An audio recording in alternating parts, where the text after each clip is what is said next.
Kina Masowe wana sifa ya kupigania haya maslahi. Kwa hiyo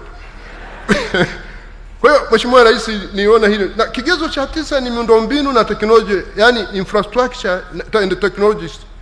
Miundombinu ya teknolojia, yani infrastructure technology. That is matumizi ya e-justice. Mahakama za kisasa hupimwa kwa matumizi yake ya teknolojia ili kuboresha utoaji wa huduma. Usajili wa kesi kwa njia ya elektroniki, yani e-filing, kuruhusu kesi kufunguliwa mtandaoni, mifumo ya udhibiti wa kesi, ufuatiliaji kidijitali wa maendeleo ya kila shauri na mashauri mtandaoni, yani uwezo wa kuendesha vikao vya mahakama kupitia mikutano video. Haya yote Mheshimiwa, haya tunayafanya na sehemu fulani Mheshimiwa umekuwa appreciate, ukitusifu kwa hatua ambayo tumepiga, na watangulizi wangu wamefanya kazi kubwa sana. Na mimi nachukua nafasi hii kuwashukuru watangulizi wangu wote, tangu hata wale wa ukoloni mpaka tangu mwaka 1920 mpaka Juni 2025 pale Mheshimiwa Profesa Juma Ibrahim alikuwa anamalizia. Wameweka msingi mkubwa kila moja kwa wakati wake. Kwa hiyo nawashukuru sana, wamefanya kazi kubwa kila moja kwa kipindi chake. Na ndio maana leo mimi naweza nikasema mbele yako kwamba mengine haya vigezo vingi hivi tumeviweza, japo bado kuna changamoto. Kwa hiyo sasa kuna maeneo Mheshimiwa Rais anahitaji maboresho ili kuimarisha uhuru wa mahakama na kufikia ile mahakama yenye hadhi ambayo ndio nia yako kubwa. Moja ya Mheshimiwa Rais, kama nilivyoeleza hapo awali, kuwa serikali imeendelea na jitihada nyingi za kuwezesha mahakama kutekeleza majukumu yake kwa uhuru na ufanisi. Hatua hizo zimeleta mafanikio makubwa yanayoonekana katika nyanja mbalimbali za utoaji haki. Hata hivyo, kwa kuzingatia maelekezo yake ya tarehe 15 Juni 2025 ulionipa wakati wa kuniapisha kuwa jaji mkuu, ya kuhakikisha mahakama ya Tanzania inakuwa muhimili wenye hadhi duniani, bado zipo changamoto kadhaa zinazohitaji kushughulikiwa ili maelekezo na maono yako ya kuendelea kuwa na mahakama huru na yenye hadhi duniani yaweze kufikiwa. Mheshimiwa Rais, licha ya kwamba tumepiga hatua kubwa katika baadhi ya sifa au vigezo vilivyoainishwa hapo juu na taasisi za kimataifa na kikanda kuhusu viashiria vya kiutendaji na ubora wa mfumo wa mahakama huru kikatiba, kisheria, kisera na kiutendaji, bado tunakabiliwa na changamoto katika baadhi ya vigezo, hasa katika kigezo cha 7 na cha 8 vinavyohusu upatikanaji wa rasilimali fedha za kutosha, yani adequate availability of financial resources, na maslahi na stahiki za kutosha zinazolindwa kisheria, yani adequate and secure emoluments.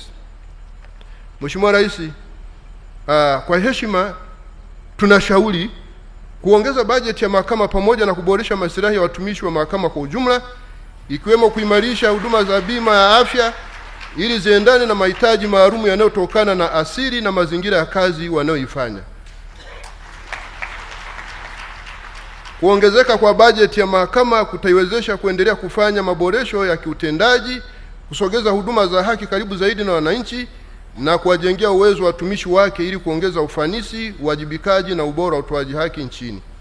Aidha, kuongezeka kwa maslahi ya watumishi kutaimarisha uhuru wa mahakama ambao unaweza kuingiliwa, kuwa compromised pale watumishi wa mahakama wanapokuwa na hali duni sana ya kimaslahi.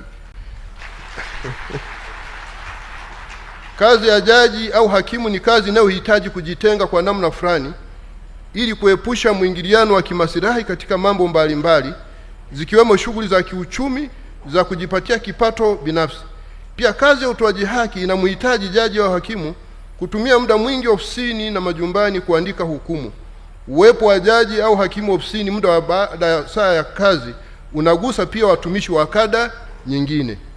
Majaji na mahakimu wanaishi maisha yenye mipaka, yani restrictive lifestyle, yanayowalazimu kujiepusha na shughuli za mahusiano ya kijamii yanayoweza kuathiri hadhi na taswira ya mahakama, hali inayosababisha upweke, msongo wa mawazo na mzigo wa kifedha usio wa kawaida ikilinganishwa na watumishi wengine wa umma.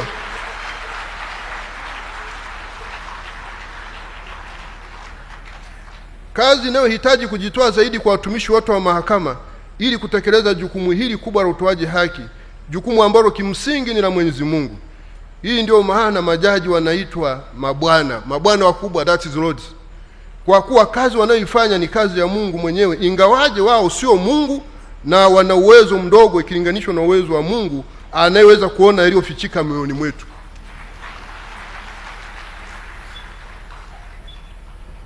Mheshimiwa Rais, uzoefu wangu kwa hawa wanaojiita malodi si huko kama Uingereza na nini, waga naona wanajitosheleza kimamlaka na kiuchumi. Sisi hapa mahakamani kwenye lugha yetu, wakija watu mbele yangu wananiita my lord, Lord Chief Justice. Sasa sijui mifuko yake huyo Lord Chief Justice na yenyewe ikoje? Hata hivyo, kutokana na jukumu hilo kubwa, majaji, mahakimu na watumishi wengine wote wa mahakama wanapaswa kuwa na malipo au masilahi ya haki yanayoendana na majukumu yao kama ibara 23 ya katiba inavyoelekeza. Mahakimu na majaji wanapaswa kujitosheleza kimamlaka na kiuchumi ipasavyo. Mheshimiwa Rais, niahidi kwamba vigezo ambavyo viko ndani ya uwezo wa mahakama kama vile matumizi ya tehama, lugha ya Kiswahili, usikilizaji wa mashauri na ukamilishaji wake mapema ipasavyo, kusogeza huduma karibu na wananchi, kuchapishwa kwa maamuzi ya mahakama, uadilifu, weledi, uwajibikaji na kadhalika, tunaendelea kuvisimamia na kuvitekeleza ipasavyo ili kuendelea kuwa mahakama huru na kufikia kuwa mahakama yenye hadhi duniani. Mheshimiwa Rais, kuna masuala mengine yanayoweza